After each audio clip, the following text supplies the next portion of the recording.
Bom dia, ouvintes. Continuamos com o programa de hoje, Encontro com a Justiça, e agora vamos entrevistar o presidente do Tribunal Regional Eleitoral, desembargador Edson Aguiar de Vasconcelos. Aproveitem, então, ouvintes, para participar do programa através do telefone 35720760 e tirem as suas dúvidas sobre eleições, sobre se você quer ser candidato, como você faz o seu registro, como você deve se filiar a partidos políticos, como é que são as eleições no Brasil, como é que é a eleição no país que ainda em processo de desenvolvimento tem o processo eleitoral mais avançado do planeta, que é através das urnas eletrônicas, que é um sucesso, e o responsável por isso está aqui, o presidente do Tribunal Regional Eleitoral do Rio de Janeiro. E, como vocês sabem, o desembargador João Batista Damasceno, desembargador Rogério de Oliveira, desembargador Antônio Carlos Esteves, que é o nosso poeta e que sempre saúda o nosso convidado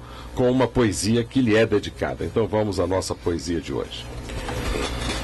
Nem todo cidadão sabe ou percebe o maior poder que tem em mão, como raramente alguém concebe, depende de maneios e manipulação. Nossa gente carente, a evidência toda, de saúde, comida ou escolas faltantes, pobres de imaginação e coerência, pensa maravilhas de seus representantes. Embora tantos deles deixem assim pensar a gente, deles mesmos vítimas representadas, eleitores iludidos do fácil falar e do mal pensar, levados no enleio sórdido do covarde aproveitar, tornam-se protagonistas da ópera do voto vendido, do ópio em cenário de falsa esperança. Bom dia, ouvinte. Que maravilha, né, rapaz? Lembrar do voto vendido, né, que é uma instituição republicana, a venda do voto, não é? E só enxada e voto e tal. Isso é o livro do Leal, que, aliás, é da minha terra, de Carangola. Eu sou da terra dele, de Carangola. Tá? E nós vamos lançar essas poesias do desembargador Antônio Carlos Esteves. Estamos resgatando desde o primeiro programa, que já tem mais de 2 anos. Né? Programa que nasceu sob as bênçãos de São Francisco de Assis, no dia 4 de outubro. Nós começamos esse programa há 2 anos atrás e vamos lançar o Encontro com a Justiça em poesias. Olha. Todas as poesias do desembargador Antônio Carlos Esteves estarão, então, em breve, eu vou pedir um lançamento solene aí em todas as livrarias do Brasil e do mundo. Eu vou pedir ao cartunista Carlos Latuffi para fazer umas charges, ilustrar, né, este livro. Eu vou pedir a ele. Eu estou tão surpreso quanto todos os senhores ouvintes quanto a estas menções, porque não são exatamente poesias, são palavras organizadas para receber pessoas de coragem, pessoas que não devem nada a ninguém, pessoas em quem nós confiamos, como o doutor Edson Aguiar. Como o nosso convidado de hoje, desembargador Edson Aguiar Vasconcelos, que é um dos homens mais cultos, mais intelectuais da magistratura do Rio de Janeiro. É uma honra. Um homem que tem vários cursos aí na Europa e que abrilhanta a magistratura do Rio de Janeiro, e agora como presidente do TRE. Bom dia, meu querido amigo Edson. Seja muito bem-vindo ao nosso Encontro com a Justiça. Bom dia, meu querido amigo Ciro Darlan. Você, como sempre, com palavras imerecidas para me elogiar, mas eu vim a este programa por 2 motivos. Em primeiro lugar, pelo convite dos meus colegas magistrados, e em segundo lugar, para mostrar qual é o papel que a Justiça Eleitoral deve fazer no Brasil. Não direi que o papel que ela faz, mas o que ela deve fazer, e é a minha concepção que eu procurarei apresentar aqui para os nossos ouvintes. É muito bom essa coisa do deve fazer. A Justiça Eleitoral no Brasil, ela remonta a 1932, né? Antes da Revolução de 30, nós não tínhamos Justiça Eleitoral no Brasil. Ela foi criada para que os conflitos, né, no bloco anterior nós falamos de resolução de conflitos, fossem resolvidos com base do alegado e provado, da racionalidade da ordem jurídica. A Constituição de 37, né, compunha, aliás, eu já vou emendar uma pergunta, tá, Ciro? A Constituição de 37 dizia que os membros dos TREs seriam escolhidos por sorteio e não podiam recusar, que era para evitar a politização na formação dos TREs.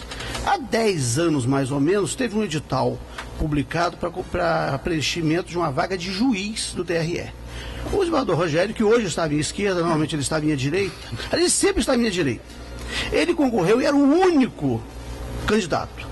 Quando descobriram que o prazo encerrara e ele era o único candidato, o presidente do tribunal, Sérgio Cavalieri, republicou o edital para que o atual vice-presidente, né, desembargador Boente, na época juiz, pudesse se inscrever. E se inscreveu e foi o escolhido. Como é que é isso? O TRE é um tribunal político desde a sua composição? Meu querido amigo Damasceno, o TRE, como todos os tribunais, ele sofre mutações de acordo com a sua direção. Eu posso dizer que, na atual direção, esse procedimento não prospera. Agora, infelizmente, há uma rotatividade. Eu diria não infelizmente, felizmente, há uma rotatividade de dirigentes em todos os tribunais. E o Tribunal Eleitoral tem uma característica específica no nosso judiciário. É um tribunal híbrido. Ele é composto de 7 membros. São 2 desembargadores do Estado, do Tribunal de Justiça, um desembargador federal, 2 juízes do Estado e 2 juristas, que às vezes nem tão juristas são, não é?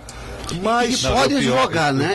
Pode advogar enquanto são. Mas essa crítica que eu faço velada, eu faço a nós mesmos, juízes, porque somos nós que escolhemos. É o Tribunal de Justiça que escolhe os 2 juristas. Então precisamos, e isso está acontecendo aqui no nosso Tribunal de Justiça, precisamos selecionar muito bem essas pessoas que irão exercer a função de magistrados eleitorais durante 2 anos. Não, eu relembro aqui, Edson, tem uma coisa importante, que um desses juristas hoje é um procurador do Estado. Procurador do Estado. E na época que o nosso tribunal teve que submeter a eleição dele, eu impugnei a candidatura dele, por ele ser inelegível no meu entendimento, não por uma vedação legal expressa, mas por uma contradição de papéis. Como ele, sendo procurador do Estado, ele poderia julgar amanhã as contas do governador. Mas foi aprovado e está lá até hoje.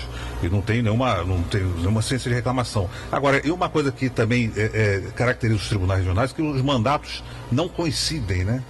Você constrói um tribunal cujos componentes são eleitos em diversos momentos. Então isso não torna o tribunal muito homogêneo entre si. Exatamente. Isso prejudica principalmente a formação de uma jurisprudência. Exatamente. Porque não há uma composição homogênea que possa formular um pensamento jurídico aplicáveis aos casos. Então a nossa jurisprudência eleitoral ela é muito mutante. A todo momento muda. Deixa eu aproveitar a ocasião para dizer, para lembrar o ouvinte que esse é o nosso papel, Edson, que a jurisprudência é a repetição concatenada dos julgados. Quando eles começam a se entendimento reiterado dos tribunais. Tá? É porque nós temos esse compromisso com as pessoas. E nós temos também compromisso com os alunos da Universidade Estácio de Sá, que estão participando aqui do nosso programa, Estácio de Sá de Campo Grande, sob a coordenação da professora Daniele Gomes de Moura. Da professora Cláudia. E eles direcionam aqui algumas perguntas ao nosso presidente. O senhor acredita que até a próxima eleição, em 2016, todos os eleitores da capital do Rio de Janeiro estarão cadastrados no sistema de biometria? Não será possível, porque o nosso Estado começou o procedimento de biometria muito tarde. Só houve a biometria no município de Niterói, né? Niterói e Búzios. Agora nós estamos implementando o procedimento de biometria, mas esse procedimento é muito complicado, porque nós temos que fazer a instalação dos equipamentos em todas as zonas eleitorais. No TRE, nós conseguimos já fazer praticamente a instalação de quase todas as zonas eleitorais e agora estamos partindo para o serviço de recadastramento biométrico em pleno vapor. E tivemos também um complicador que foi a greve dos funcionários da Justiça Federal. Durante 3 meses ficaram em greve, isso prejudicou sobremodo o nosso processo de recadastramento. A respeito ainda da biometria, o ouvinte lá de Niterói, Rogério Salles, ele disse que a mãe dele tem 72 anos. E nas últimas eleições, ela foi obrigada a votar através do sistema de biometria. Ele queria saber se é obrigatório ela votar, já que está com 72 anos. Não. A pessoa, o cidadão, depois de 70 anos, vota se quiser, não é obrigado. Mas eu até aconselho essa senhora a continuar votando, porque eu acho que enquanto vivemos nós somos cidadãos e temos que exercer a cidadania. Agora, aproveitando essa questão da biometria e a idade dessa eleitora, possivelmente ela terá problema na biometria, porque normalmente a pessoa idosa, as impressões papilares ficam prejudicadas. Mas, de qualquer maneira, o procedimento da biometria, quando a pessoa tenta 6 vezes e não consegue, passa para o método tradicional. Ah, tá. Existe a possibilidade. Existe a possibilidade. Tem aqui mais uma pergunta que nós vamos fazer depois do intervalo, que é uma pergunta palpitante aqui também das nossas alunas. Ela quer saber se o preso pode votar, mas depois do intervalo.